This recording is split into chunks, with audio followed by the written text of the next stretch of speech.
जिन लोगों को 2 से ज्यादा बच्चे होंगे उनको कई तरह की सरकारी सुविधाएं नहीं मिल पाएंगी। बड़ी खबर यह है, साथ ही किसी तरह की सब्सिडी भी नहीं मिलेगी अगर 2 से ज्यादा बच्चे होंगे, और ऐसे लोग स्थानीय चुनाव भी नहीं लड़ पाएंगे। मसौदे के मुताबिक 2 से ज्यादा बच्चे वाले अभिभावक 77 तरह की, जी हां 77 तरह की सरकारी योजनाओं और अनुदानों का लाभ नहीं ले सकेंगे। जिन लोगों के 2 से ज्यादा बच्चे होंगे वो सरकारी नौकरी नहीं कर पाएंगे, यानी उन्हें सरकारी नौकरी नहीं मिलेगी। इसके अलावा जो लोग पहले से सरकारी नौकरी कर रहे हैं, देखिए जरा बड़ी खबर ये, अगर पहले से सरकारी नौकरी कर रहे हैं और बच्चे 2 से ज्यादा हैं तो उनके 2 से ज्यादा बच्चे हैं, उन्हें अब प्रमोशन नहीं दिया जाएगा।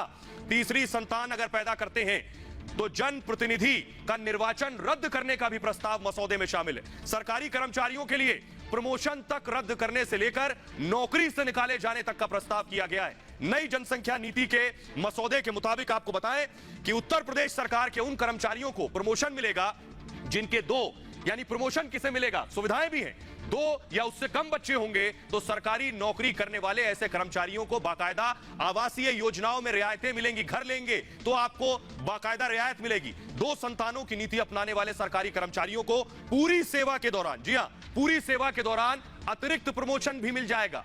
2 बच्चे पैदा करने वाले ऐसे लोग जो सरकारी नौकरी में नहीं है उन्हें भी कई तरह की छूट दी जाएगी। छूट में क्या क्या शुमार है देखिए जरा, अगर आपके 2 से ज्यादा बच्चे नहीं हैं तो आपको हाउस टैक्स में छूट मिलेगी, आपको होम लोन में छूट मिलेगी। योगी आदित्यनाथ सरकार ने ये बड़ा एक्शन है योगी का जनसंख्या नीति के जरिए, क्या क्या फायदे मिलने वाले हैं। तो सवाल ये है, आपको बताने जा रहे हैं कि आखिर इसकी जरूरत क्यों पड़ी। जल्दी से आपको दिखाते हैं आखिर उत्तर प्रदेश में जनसंख्या नीति की जरूरत क्यों आन पड़ी है। देखिए जरा जल्दी से ग्राफिक दिखाएंगे। नई नीति की बजाय उत्तर प्रदेश में जनसंख्या दरअसल लगातार बहुत तेजी से बढ़ रही थी, इसको काबू पाने के लिए यह कोशिश की गई। 2011 में 20 करोड़ आबादी थी, 2011 में, 2021 में 24 करोड़ हो गई, यानी 4 करोड़ बढ़ गई है। जरूरी सुविधाओं पर दबाव बढ़ गया था लगातार उत्तर प्रदेश में, कई तरह के संकट खड़े हो गए थे यूपी के सामने। पानी की किल्लत शुरू हो गई थी, उत्तर प्रदेश का हाल जानते हैं। बिजली की खपत बढ़ गई थी कि आखिर बिजली कटौती यूपी में हो रही। रोजगार की समस्या पैदा हो गई थी कि यूपी में एम्प्लॉयमेंट नहीं है। गरीबी बढ़ गई थी यूपी में इस जनसंख्या वृद्धि की वजह से। शिक्षा में गिरावट आ रही थी लगातार, प्रदूषण बढ़ गया था यूपी में। तो यह वजह रही, दरअसल जरूरत थी कि जनसंख्या नीति को लेकर आया जाए। और बड़ी वजह मैं आपको बताऊं कि यूपी ने कई बड़े बड़े देशों को पीछे छोड़ दिया है, वो मैं आपको दिखाने जा रहा हूं। देखिए जरा, इससे पहले भी मैंने आपको दिखाया, लेकिन एक बार फिर से नजर डालिए जरा, यूपी ने कैसे दुनिया के अलग अलग मुल्क को जनसंख्या में पिछाड़ दिया है। देखिए जरा ग्राफिक्स आपके सामने है। उत्तर प्रदेश की आबादी कई देशों की आबादी के बराबर है, बेशक बराबर नहीं, मैं कहूंगा ज्यादा है। आप हैरान हो सकते हैं लेकिन ये एक सच्चाई है। देखिए जरा, उत्तर प्रदेश में 24 करोड़, उत्तर प्रदेश की आबादी आपके सामने देखिए जरा, 24 करोड़ यूपी में है।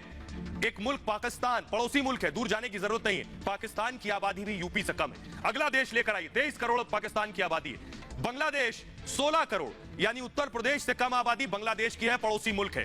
बांग्लादेश में 16 करोड़ आबादी है। तीसरा देश देखिए, ब्राजील की आबादी 22 करोड़ है, 22 करोड़, 24 करोड़ यूपी में, यानी ब्राजील से भी आगे है उत्तर प्रदेश। तो यह है यूपी की हालत जो मैं आपको दिखा रहा था। आइए अब आपको बताता हूं कि लेकिन इस पर सियासत शुरू हो गई। योगी ने, सोचिए 8 महीने बाद चुनाव है, चुनाव से पहले एक मुख्यमंत्री ने इतना बड़ा फैसला लिया है कि आबादी को कैसे रोका जाए, जो उसके लिए नकारात्मक भी हो सकता है चुनाव से पहले, लेकिन आबादी को जो लोग वोट समझते हैं वो परेशान हो रहे हैं। देखिए रिपोर्ट।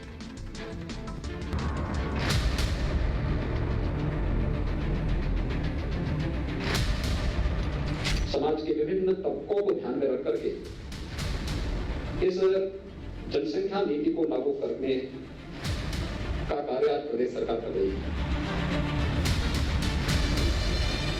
तो योगी आदित्यनाथ ने फैसला कर लिया है कि यूपी के पिछड़े होने की सबसे बड़ी वजह को जड़ से उखाड़ फेंकना है। कुछ महीने बाद ही यूपी में चुनाव है, इसकी परवाह किए बगैर योगी ने आबादी बम को डिफ्यूज करने का फॉर्मूला लागू कर दिया है। लेकिन आबादी को वोट समझने वालों को योगी का चाबुक जोर से लगा है। ये करना चाहिए, पहले एक सूचना देनी चाहिए कि हमारे मंत्रियों के कितने बच्चे हैं, और ये कहें कि ऑपोजिशन जो है वो आप घोषणा करें कि हमारे कितने बच्चे हैं, और हम अपनी घोषणा करेंगे कि हमारे कितने बच्चे हैं। उसके बाद क्या होगा, और ये भी बता दें वैध और अवैध बच्चे हैं। कुदरत करती है तो आप उस पर पाबंदी लगा रहे हैं, आप अल्लाह के कानून से मुकाबला कर रहे हैं, टकरा रहे हैं। दुनिया के बड़े देशों को उत्तर प्रदेश आबादी के मामले में पछाड़ चुका है। इसे रोकने का फैसला कर्म योगी ही ले सकते थे, लेकिन सुधार की पहल विपक्ष को रास नहीं आ रही और वो इस पर राजनीति करने में जुटे। 4.5 साल से योगी आदित्यनाथ सो रहे थे। अब जब चुनाव आया है तो आप पॉपुलेशन कंट्रोल करने की बात कर रहे हैं। पॉपुलेशन कंट्रोल सिर्फ यूपी में होगा, पूरे देश के अंदर नहीं होगा। और अगर यूपी में कानून बनता है तो लोग बिहार में जाके बच्चे पैदा कर लेंगे और वापस यूपी में आ जाया करेंगे। कांग्रेस ने भी एक अभियान चलाया था, छोटा परिवार सुखी परिवार, ये कांग्रेस का भी नारा था, उसी को आप आगे बढ़ा रहे हो और कुछ कर नहीं रहे हो। संख्या बढ़ती हुई आबादी जो होती है उसमें हमारे पर्यावरण के ऊपर भी असर डालता है, हमारे संसाधन पर जोर पड़ता है। जो लक्ष्य है धीरे धीरे करके हमको 2052 तक हम इसको उत्तर प्रदेश में जनसंख्या को स्थिर करना चाहते हैं। जाहिर है उत्तर प्रदेश में विधानसभा चुनाव से पहले राजनीति का सिलसिला जारी है और योगी अपने सुधार के संकल्प पर अडिग हैं और यूपी में नई जनसंख्या नीति का ऐलान हो चुका है। अब आपको सीधी और सरल भाषा में समझाते हैं इससे फायदा क्या होगा। आपकी कितनी तनख्वाह है? 30,000, 40,000? देखिए क्या होता है। दरअसल आपको बताने जा रहे हैं, ये जान लीजिए कि यूपी में आबादी विस्फोट को रोकने के लिए नई नीति लाई जा रही है। उसमें क्या क्या है ये भी हम आपको बता दिया है, लेकिन अगर ये नई नीति आती है तो इससे फायदा क्या होगा यह समझना जरूरी है। इसे समझाने के लिए आपको एक उदाहरण हम दे रहे हैं, जरा इसे समझिए। मान लीजिए कि दो लोगों का महीने का वेतन है 40,000 रुपए। दो परिवार आपको नजर आ रहे हैं, एक मेरे दाईं तरफ और एक बाईं तरफ। अगर दोनों की तनख्वाह है महीने की 40,000 रुपए तनख्वाह है, एक परिवार में सिर्फ एक बच्चा है, दूसरे परिवार में है 3 बच्चे। अब जरा सोचिए दोनों परिवारों में कितना फर्क आ जाता है केवल बच्चों के आधार पर। जिस परिवार में एक बच्चा है वो उस बच्चे को अच्छा खाना दे पाएंगे अगर 40,000 तनख्वाह है, बनिस्बत मुकाबले जिस परिवार में 3 बच्चे उनको 40,000 में 3 बच्चों का पेट भरना होगा। लाजमी है कहीं ना कहीं खाने में कुछ ना कुछ कमी रह जाएगी। ऐसे ही बात एजुकेशन की कर लीजिए। बच्चे की पढ़ाई, दोनों की तनख्वाह, दोनों परिवार की तनख्वाह 40,000 रुपए है, एक के एक बच्चा है, एक के 3 बच्चे। ऐसे ही शिक्षा, जिसके एक बच्चा है उसे एक ही बच्चे की फीस देनी है, वो अच्छे स्कूल में दाखिला कराएगा, लेकिन जिसके 3 बच्चे हैं वो उसी 40,000 में 3 बच्चों को पढ़ाएगा। दाखिला कराने से पहले स्कूल की फीस और अपनी जेब दोनों देखेगा। नतीजा क्या होगा? औसत स्कूल में दाखिला कराना मजबूरी हो जाएगा। यानी आप बच्चे की सेहत से भी खिलवाड़ करेंगे और बच्चे की शिक्षा से भी खिलवाड़ करेंगे। अगली वजह देखिए, बच्चों का स्वास्थ्य बेहद अहम है। अब जिस परिवार के एक बच्चा है वो अपने उस एक बच्चे के स्वास्थ्य का ध्यान बेहतर तरीके से रख पाएगा जिसकी 40,000 तनख्वाह होगी और एक बच्चे की परवरिश करनी है। जिसके 2 से ज्यादा बच्चे होंगे वो उस तरह से ध्यान नहीं रख पाएगा, क्योंकि डॉक्टरों की फीस से लेकर बच्चों के टीकाकरण और अस्पताल की फीस की बात मैंने की, इसके अलावा मेडिकल स्टोर का खर्चा, मान लीजिए दवाइयों का, ये सारे इंतजाम करने होंगे जो सीधे सीधे आपकी तनख्वाह पर असर डालेंगे। आधुनिक शिक्षा की बात करिए, पेशेवर शिक्षा की बात करिए, 40,000 जो कमा रहा है तो वो जब शिक्षा देगा, पेशेवर शिक्षा, तो शिक्षा आज के दौर में काफी महंगी है लेकिन जरूरी भी है। ऐसे में जिस परिवार में एक बच्चा है वो उसे अच्छी पेशेवर शिक्षा दे सकता है। थोड़ी प्लानिंग करनी होगी बस। जिस परिवार में 2 से ज्यादा बच्चे हैं वहां उन 3 बच्चों को एक जैसी उच्च शिक्षा देना मुश्किल हो जाएगा। नतीजा ये होगा कि यहां भी औसत कॉलेज ही देखना पड़ेगा। तो यानी सीधे सीधे इसका नुकसान क्या है ये मैंने आपको बताया। अब आपको बताते हैं, जल्दी से सुनिए यूपी के लोग क्या कह रहे हैं। आबादी के लिए हंटर तो योगी ने चला दिया है, क्या यूपी के लोग इसे स्वीकार रहे हैं? क्या यूपी के लोग गुस्से में हैं या उत्तर प्रदेश के लोग खुश हैं? कह रहे हैं ये और पहले होना चाहिए था। सुनिए जरा। जनसंख्या कम होना चाहिए जी, बेहतर फैसला है। सरकार को हम लोग कोटि कोटि धन्यवाद देते हैं। हम और हमारा सिर्फ एक बच्चा है और हम लोग इसी पॉलिसी के तहत अपनी लाइफ जी रहे हैं और हम चाहेंगे कि देश में और सख्ती से ये कानून लागू हो। मेरे हिसाब से इसको बहुत पहले ही आ जाना चाहिए था और ये आ रहा है तो बहुत सही कानून है। बहुत अच्छी बात है ये जो गवर्नमेंट ने अब निकाला है, ये जो कानून लाने जा रही है जनसंख्या नियंत्रण के ऊपर, ये बहुत ही अच्छा है। 2 बच्चे होंगे, हर आदमी को एम्प्लॉयमेंट मिलेगा, हर आदमी अच्छे से रहेगा और इससे अच्छी कोई बात नहीं हो सकती। फैमिली को अच्छे से पालने पोसने में आसानी रहेगी, बच्चों की पढ़ाई लिखाई हर चीज़ अच्छे से हो जाएगा। तो बच्चे सही रहते हैं और क्या, इसमें लाइन नहीं लगना पड़ती है। जैसे कंट्रोल में लाइन लगी है, अस्पतालों में लाइन लगी है, इससे सीमित रहेगा, हिसाब किताब उसका बना रहेगा। कि आज की डेट में जो भी दिक्कत आ रही है वो सारी पॉपुलेशन की वजह से आ रही है। अगर करप्शन भी है कहीं तो वो पॉपुलेशन की वजह से है, तो पॉपुलेशन कंट्रोल हो जाएगी तो काफ़ी चीज़ें कंट्रोल हो जाएगी। जो फैसिलिटीज, मिनिमम फैसिलिटी है वो लोगों को नहीं मिल पाती। गवर्नमेंट भी चाहे तो भी नहीं कर सकती क्योंकि इतना ज़्यादा पॉपुलेशन है।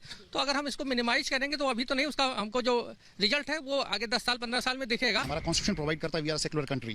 यहाँ किसी विशेष जाति धर्म से देख के इसको नहीं देखना चाहिए। ये नेशनल इंटरेस्ट में बहुत जरूरी है कि पॉपुलेशन कंट्रोल, चाहे हिंदू हो चाहे मुस्लिम, कोई कम्युनिटी हो, that should be for all.